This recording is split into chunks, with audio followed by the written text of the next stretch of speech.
Hello and welcome to part 2 of the HITC 7's Q&A to celebrate the channel reaching 200,000 subscribers. Now, I'm recording this before part 1 came out, so if that crashed and burned, this probably will too. It's pretty much more of the same, me answering your questions, sat at my desk. So if that's not your thing, probably turn the video off now. Okay, I'll crack on with some questions. I think I would say La Bombonera, Boca Juniors Stadium. Looks quite raucous. I've always wanted to visit there. Where have I been? I've been to the Camp Nou. I've never been to the Bernabeu. I've never been to Borussia Dortmund or the San Siro. They'd probably be good today. But no, I'll say La Bombonera. I've never even been to a football match in South America, so that would be an experience.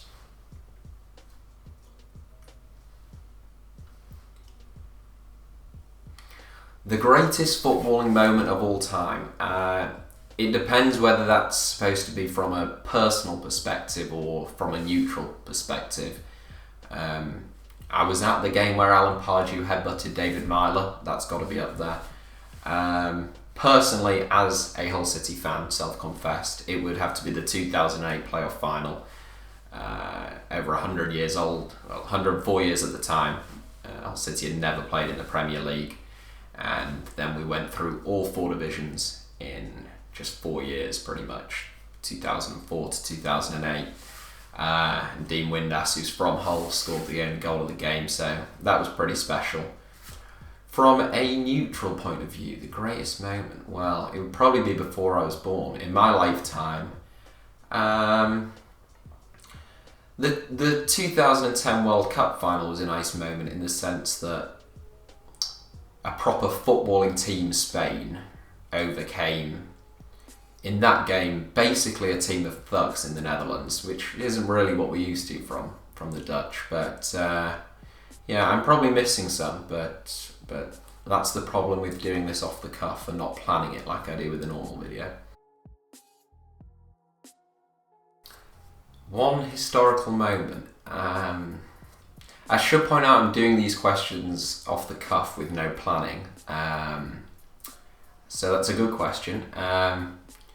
Presumably, I just go back as an onlooker rather than someone who can influence or interact with the situation. Otherwise, I'd quite like to go back to, say, a scientist who was unappreciated in their own time, so like Copernicus or Ignaz Semmelweis, who came with, washing your hands. No one believed him at the time. That would be good. Just to witness, it would be interesting to put to bed the argument of how the pyramids were built, or really, really far back, sort of where it's hard to even imagine. I don't know, watching the formation of the moon or something like that. Yeah, that would be interesting.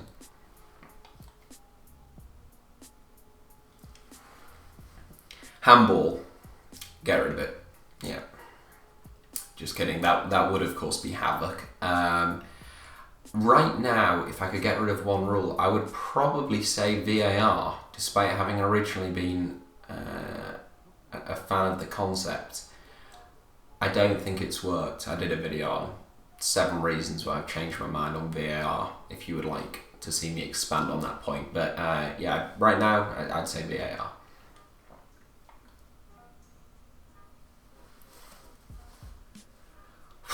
Probably tennis, but I like boxing until someone starts getting seriously hurt, and then I start to think, should I really be watching this? I get quite into tennis. Carl Edmund, who was British number 1, is now British number 2. He went to the same school as me. He was a year above me at school. So I keep up to date with him quite often. This year, everything. The Cricket World Cup was fantastic. The Ashes was brilliant. The Rugby World Cup at the moment. I'm sort of going to sports that typically I'm not interested in, but if I had to pick one, I'd say tennis.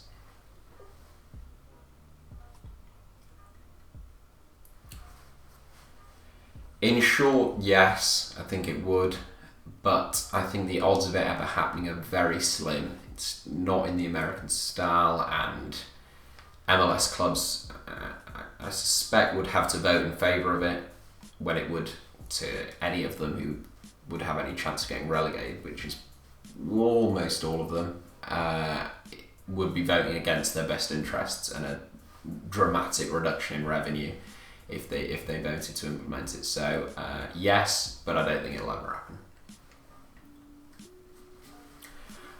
I was born in Beverley in East Yorkshire, which some of you may have heard of. I think a couple of years ago it was voted the best place to live or something like that. I've never lived there. My parents moved from there when I was, just before I was born. But yeah, that's the hospital in which I was born was in Beverley.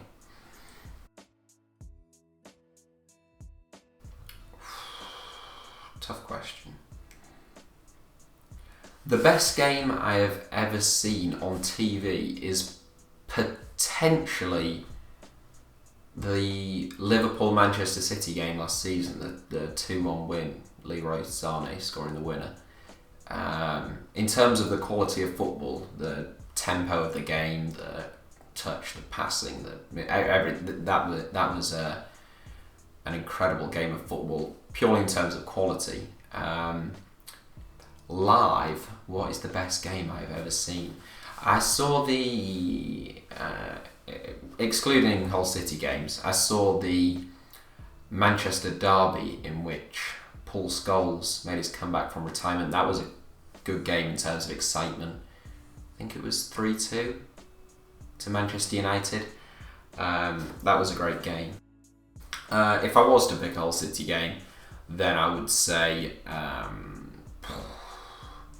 we won 2-1 at Arsenal once. That was pretty amazing. But my unusual personal favourite was a 3-0 win away at West Brom, in which we went briefly top of the Premier League and the Hawthorns was almost empty by about 55 minutes. That was probably the moment in which my life peaked. So that was a pretty special game in terms of being there or on TV.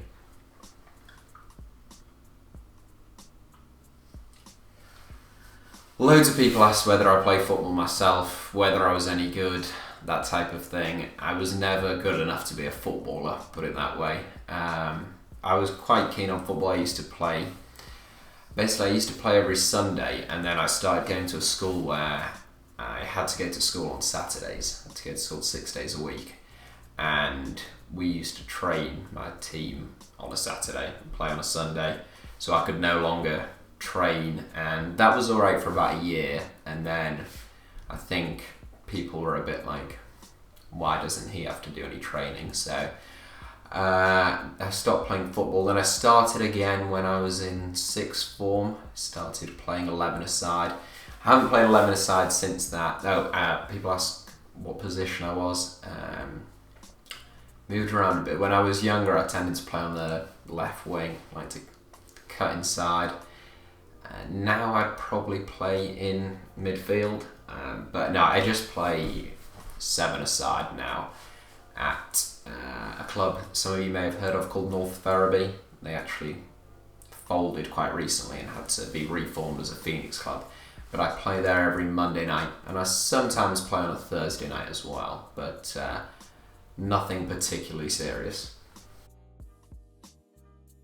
My earliest football memory, I assume you mean actual football, not kicking a ball about in the garden, in which case my earliest memory is a game at Boothry Park, Hull City's old stadium, between Hull City and Rochdale, in which I think we won, but it absolutely pissed it down, and it was pretty harsh elements, and I think my dad thought I might never want to go again. I think I probably whinged a fair bit, but I went the next week and the conditions weren't quite so bad, and for my sins I've been going ever since. So that's probably my first football memory. I can also remember the 2002 World Cup pretty well. Ronaldinho cross shot looping in. So yeah, probably my earliest proper memories around 2001 Hull City and 2002 with England.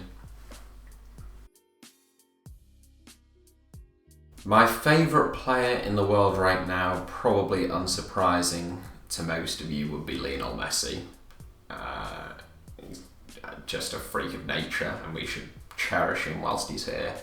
And also unsurprisingly, I know most of you know that I'm a big fan of Kevin De Bruyne. I think he's brilliant to watch. Outside of the obvious ones, from a biased Hull City point of view, Jared Bowen, some of you may have heard of, he's playing for us at the moment. He's been tremendous for 2 or 3 years and he's still young. He's a very good player. And on the opposite flank, Kamil Grosicki, they're 2 of the best players in the Championship, despite not being in the best team in the Championship. So yeah, there's 2 from the wider world of football and 2 from Hull City, that'll give you.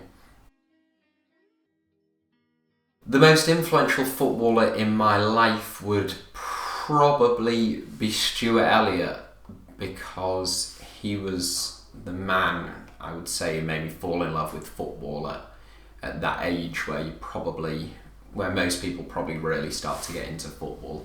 He was, I suppose most people even probably have never heard of him, because he didn't play for us in the Premier League, but he was at Hull City for 6 or 7 years, and particularly for our season in League One, we only spent a season in League One, we had back-to-back promotions.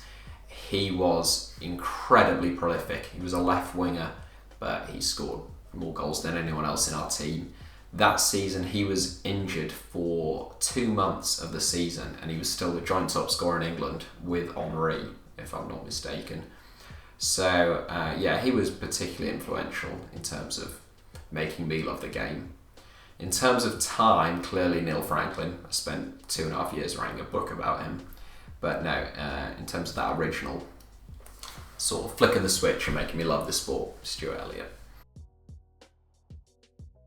Loads of people asked what is your favourite video that you've made, or the video that you've most enjoyed making. The ones I like making the most, irritatingly, are the ones that the fewest people watch, and they are the sort of documentary style videos, the non-list based ones, so like my video about Dnipro or Georgia Sporahov or Vasilis Hatzipanigis or even Pele, those type of longer form, me rambling podcast style videos.